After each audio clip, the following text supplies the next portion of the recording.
The London Metropolitan Police apologises to journalists over freedom of press, and we talk about why the police need to change their behaviour during the lockdown.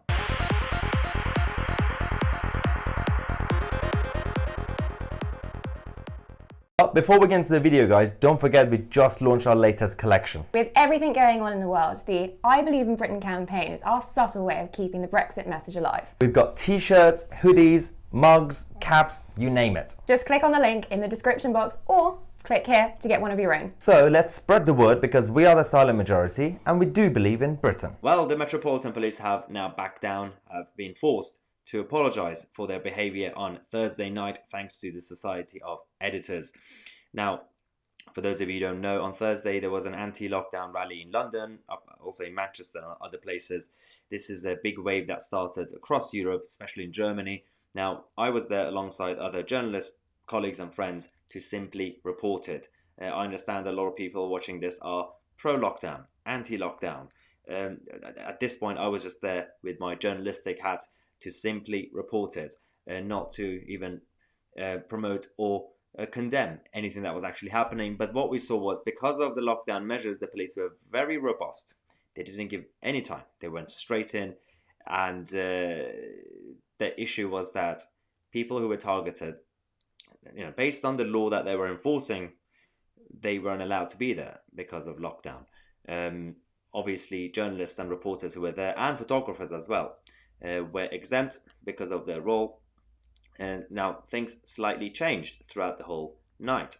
To do a recap before I get into the story of what happened to me exactly, so the Scotland Yard have now been forced to apologise because of the Society of Editors who have written to the Home Office and the Met to seek urgent clarification that photographers and journalists should be able to cover any of these events despite the lockdown measures. Now, there were a lot of incidents, there were a lot of clashes, and as I said, the police, let's just say, were quite robust towards everyone, including photographers and journalists. The only ones who weren't really touched were the mainstream ones, because the police were familiar with their faces, let's just say, most of them. So that's kind of what happened. Now, they've said that the Society of Editors, that the NPCC guidance stated that journalists are covered as key workers, and there is a public interest in keeping the population informed of the developing situation. So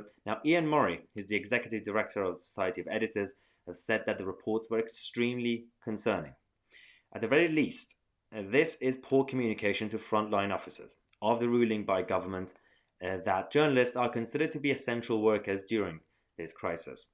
At worst, this is an alarming disregard of the principles of a free media going about its lawful business. Now, that's kind of what they've been saying. And in the statement that they sent, that's what's been seen by the PA news agency, the Met apologised for any confusion or difficulties that were experienced covering the events. They've also said that the MPS absolutely recognises the status of journalists, the public interest in them carrying out their important work. We apologise for any confusion or difficulties that some experienced while covering last night. This came out obviously yesterday. Now they do say that these can be challenging events for all concerned. It is not always easy to differentiate journalists from participants. So this is where I'm going to give them some leeway. That's, let's just say, if you don't know any independent photographer or reporter, fine, you make mistakes. Individual police officers make mistakes. Also, as I said, on the one hand, there are some people who are pro-lockdown, anti-lockdown. That's not really the debate in this video. And also, there are a lot of people who are completely pro-policing and the establishment, and some people who are completely against it. They want to defund it. I'm not really advocating for that. I know actually there are a number of officers who watch this channel, because they have come to me on the street and they've mentioned that. It's not necessary. There are two problems with this. One is there is the senior management, certain people in senior management of the Met who are troublemakers, intentionally or unintentionally. And there are also individual police officers who sometimes make things difficult. This is what happened to me a couple of nights ago, and I didn't want to make a video until today because there is now a case. I have complained to the mayor's office about this, and it's ongoing. Obviously, we'll see where that leads. So essentially I was there to report the whole situation. I saw people getting taken away because they weren't supposed to be there because of the law that they're enforcing.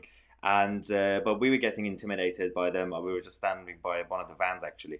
It was getting quite heated, so I thought the best thing to do. And what happened was I started getting in certain senior officers on Twitter following me at the same time. So I didn't want to draw too much attention to myself so that they think, oh, it's some sort of revolutionary martyr or a troublemaker. I was just there with my journalistic hat on the night, not as what I usually, obviously, as an activist. So obviously I'm not familiar with these situations, unlike certain others. So in a moment of panic, I was made to send out a tweet to just clarify that, the police are just there. I'm reporting it from here, but the police are just here to do their job, essentially. And a lot of people were suggesting that, why are you doing that? Just stand your ground. I get it. But that actually helped me. It's going to help my case to show the intimidation, rather than for the police to say that, well, no, he was just as a troublemaker, some sort of revolutionaries, and not really, that's not me anyway. But that happened. That actually is now helping me, as I said, with this case, hopefully. So that's kind of what happened to me, and it was a very, very confusing situation, let's just say. And I have deleted that tweet now at this point, and I've any content that I've had, actually, I have given it to other outlets as promised. So this is what happened, but it shouldn't be like this. This is what you expect from places like Russia, where journalists get taken away by the state, or in Iran, where newspapers get banned just because they're reporting things that the state don't want. I understand, as I said, there are some of you who are watching this who are pro-lockdown. Putting that aside, I get that this is currently the law. Whether it's right or not, that's a whole different debate. I've mentioned this on my channel a lot. Putting that aside, the exemption when it comes to key workers, journalists, and doing their job, essentially, that should still exist. You can't just randomly decide that freedom of press and freedom of speech doesn't exist.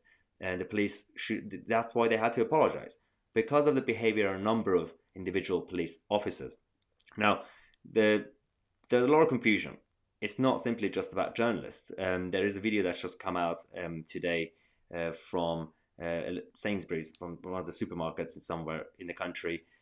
Some person who claims to be exempt from wearing face masks, who got approached by the police in the supermarket and by obviously the management, and they were forced to leave. And I'm going to talk about why there's a problem in this video. Right, just stay there a sec. Good afternoon.